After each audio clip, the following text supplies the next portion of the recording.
మన పొరుగు దేశం బంగ్లాదేశ్ ఒక ఫెయిల్డ్ స్టేట్. అక్కడ ఉన్న అంతర్గత స్థితిని ఆసరాగా చేసుకుని అమెరికా ఒక పక్క, మరో పక్క చైనా తిష్ట వేయాలని చూస్తూ ఉన్నాయి. రీసెంట్గా చైనా అక్కడ రెండవ ప్రపంచ యుద్ధం నాటి ఎయిర్ బేస్ను కూడా తెరిచే ప్రయత్నం చేసింది.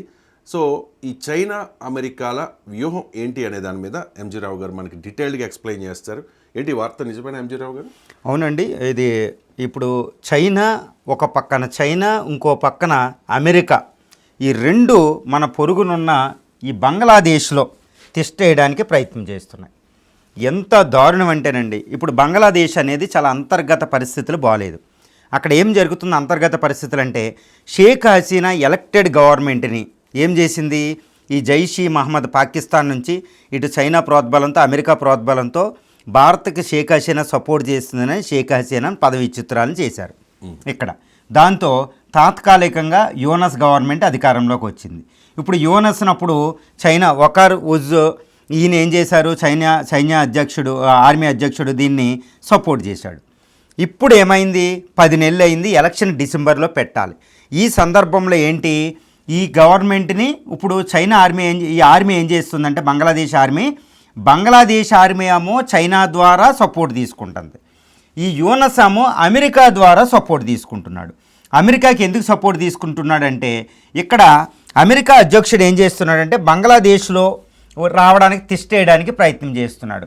ఆయన ఎందుకు తిష్టేస్తున్నాడు అంటే ఇక్కడ ఒకటండి, ఎందుకంటే ఇక్కడ ఈ రఖైన్ స్టేట్ అని ఒకటి ఉంటుంది. ఈ రఖైన్ స్టేట్లో వీళ్ళు ఉంటారు, ఎవరో రోహింగ్యాస్ ఎక్కువ ఉన్నారు. ఈ రోహింగ్యాస్, ఈ రెడ్ మార్క్ ఉన్నదండి, ఇక్కడ నుంచి బంగ్లాదేశ్లోంచి మయన్మార్లోకి పెడతారనమాట రూటు, రఖైన్ కారిడార్ అంటారు. దీని ద్వారా ఈ మయన్మార్లో రోహింగ్యాస్ బయటకు వస్తున్నారు. ఒక 50 లక్షల మంది దాకా రోహింగ్యాస్ మైనారిటీస్. వీళ్ళందరూ ఎక్కువ ఒక 10 లక్షల మంది బంగ్లాదేశ్లో ఉన్నారు. పాకిస్తాన్ 3.5 లక్షలు, భారతదేశానికి కూడా 40,000 మంది వచ్చారు. వీళ్ళు మనకి ఈ రోహింగ్యాలు టెర్రరిస్టులు కాదు, ఐఎస్ఐ టెర్రరిస్టుల కింద తయారు చేస్తాయి ముస్లిం మైనారిటీస్ని. అన్ని దేశాల్లో వెళ్ళిపోయారు. ఇప్పుడు అంతర్జాతీయ సమాజానికి యుఎన్ఓ లోబడి ఏం చేస్తుంది, ఈ మయన్మార్ నుంచి బంగ్లాదేశ్కి కాక్స్ బజార్ నుంచి ఇక్కడ ఈ రఖైన్ టెరిటరీకి ఒక రోహింగ్యా కారిడార్, హ్యుమానిటేరియన్ మానవతా సాయం అనమాట, ఫుడ్ అందించడం, వాళ్ళకి హెల్త్ అని, వాళ్ళ గాయపడిన వాళ్ళకి చికిత్సలని చేయించడానికి.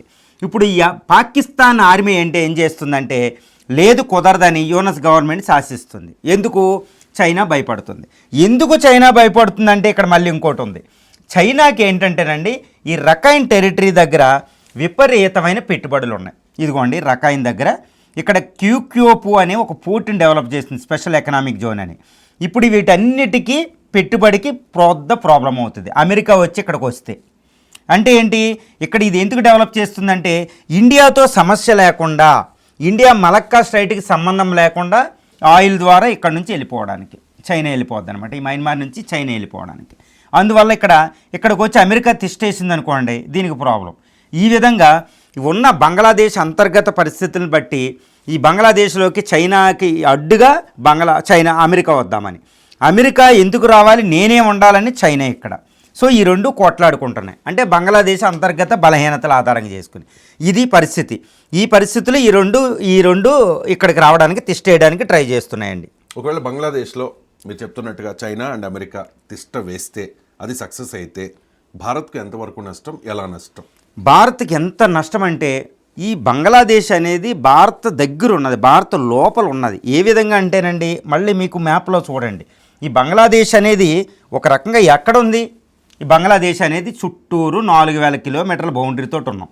ఇక్కడ చైనా వచ్చి తెస్తే మనకి చాలా ప్రమాదం. ఎందుకంటే బంగ్లాదేశ్ ద్వారా ఈ నార్త్ ఈస్ట్ని చికెన్ నెక్కన ఆక్యుపై చేసుకుందామని ట్రై చేస్తాం. ఇవన్నీ నార్త్ ఈస్ట్లో అంతర్గత తీవ్రవాద సంస్థలకు అన్నీ ఆశ్రయించి వీటిని రెచ్చకూడదు. ఈ నార్త్ ఈస్ట్ని కలిపేసుకుందామని అరుణాచల్ ప్రదేశ్ మాదంటుంది.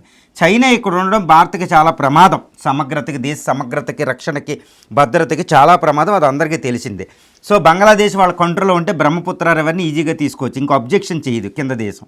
ఇండియా అంటది నువ్వేంటి బంగ్లాదేశ్ చేయడం లేదు కదా, ఎక్కువ బంగ్లాదేశ్లో కూడా వస్తుంది కదా అంటది.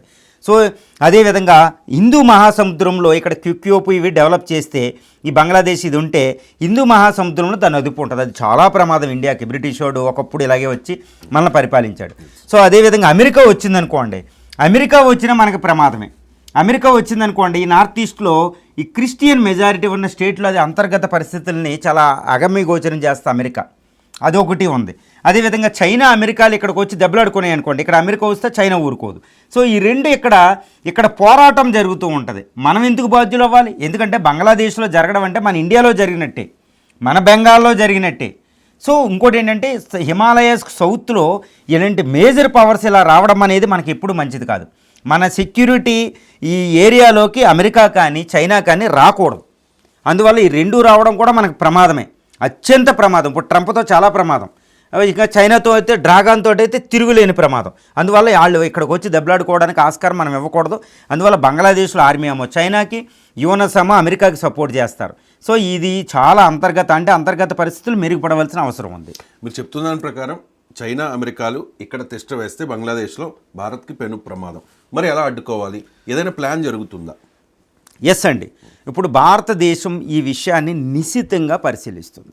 ఈ విషయాన్ని చాలా జాగ్రత్త క్లోజ్లీ వాచెస్ అనమాట. మీకు ఇంటర్నేషనల్ మీడియాలో కూడా ఇది కనపడుతుంది. ఎందుకంటే అంతర్గత Bangladesh internal issues, internal fissures అంటే బలహీనతలో ఈ సూపర్ పవర్స్ అక్కడ రావడానికి ఆస్కారం ఉంటుంది. అందువల్ల ఈ రోహింగ్యాస్ ప్రాబ్లమ్ని ఆధారం చేసుకుని, అందువల్ల భారతదేశం క్లోజ్లీ అబ్జర్వ్స్ అంటే already a big plan is being implemented. అంత ఈజీగా ఉండలేదు. ఎందుకంటే షేక్ హసీనా భారత ఫేవర్గా ఉండే గవర్నమెంట్ షేక్ హసీనా పదవీచ్యుతులు అవగానే ఢిల్లీ ఆశ్రయం ఇచ్చింది. ఆవిడ ఇప్పుడు ఢిల్లీలో ఉంది. భారత ఆశ్రయం ఇస్తే ఢిల్లీలో ఉంది. అంటే ఇప్పుడు బంగ్లాదేశ్ అంతర్గత పరిస్థితి, బంగ్లాదేశ్లో షేక్ హసీనా ఫాదర్ షేక్ ముజిబుర్ రెహమానే జాతి పిత. ఏది ఇందిరా గాంధీ టైం నుంచి ఇందిరా పూర్తి సహకారం ఇచ్చింది. ఆవిడ కూతురు ఈరోజు షేక్ హసీనా. ఆవిడ అభయం ఇస్తున్నాం మనం. మన ప్లాన్ ఈరోజు బంగ్లాదేశ్ యొక్క అంతర్గత పరిస్థితుల్ని సరిదిద్దే శక్తివంతమైన దేశం చైనా కాదు, అమెరికా కాదు, భారతదేశమే. ఎందుకంటే షేక్ హసీనా గారు ఈ రోజునే మన భారతదేశం నుంచి ఢిల్లీ పంపిస్తాం, ఢాకా పంపించి ఆవిడ శక్తివంతం చేస్తాం. ఆవిడకి ఏగ వాలకుండా కాపాడి మళ్ళీ ఈవిడ పార్టీ అవామీ లీగ్ని బ్యాన్ చేశారు వాళ్ళు. మళ్ళీ ఈవిడిని పునరుద్ధరించాలి. అదేవిధంగా జైషీ ఇస్లామిక్ జేఈఐ అని ఒక పార్టీని మళ్ళీ వాళ్ళు ఇండియా వ్యతిరేకి, దాని గుర్తింపు రద్దు చేసిస్తే షేక్ హసీనా గారు వాళ్ళు మళ్ళీ గుర్తింపును పునరుద్ధరించారు. సో ఇవన్నీ నిశ్చితంగా పరిశీలిస్తుంది. చైనా ఆగడాలు చూస్తుంది, అమెరికా ట్రంప్ వ్యవహారాలు చూస్తుంది. మనం ఏం చేస్తామంటే బంగ్లాదేశ్లో ఎన్నికలు పెట్టే వరకు జాగ్రత్తగా చూస్తుంది. ఎన్నికలు ఏమంటున్నాడు? ఇప్పుడు యూనస్ ఏంటంటే తప్పించుకున్నాడు. డిసెంబర్లో పెట్టవలసి ఆగస్టులో జూన్ కల్లా పెడతానన్నాడు. ఇంకో 6 నెలల్లో ఓకే పెట్టు, 6 నెలల్లో పెట్టు. కానీ షేక్ హసీనా గవర్నమెంట్ పార్టీ అందులో పార్టిసిపేట్ చేసేటట్టు అంతర్జాతీయ సమాజం ద్వారా ఒత్తిడి చేసి షేక్ హసీనా అవామీ లీగ్ పార్టీ గుర్తింపుని మళ్ళా పునరుద్ధరించి షేక్ హసీనా అప్పటికి మన ఇండియా ఢిల్లీ నుండి ఢాకా పంపింది. ఇది అంతా వ్యవహారం అంతా అజిత్ దోవల్ గారు, నేషనల్ సెక్యూరిటీ అడ్వైజర్, భారత జాతీయ భద్రతా సలహారు, ప్రైమ్ మినిస్టర్కి చాలా క్లోజ్ అయ్యి ఆయన ఈ వ్యవహారాన్ని అంతా జాగ్రత్తగా గమనించి ప్లాన్ ఉంది.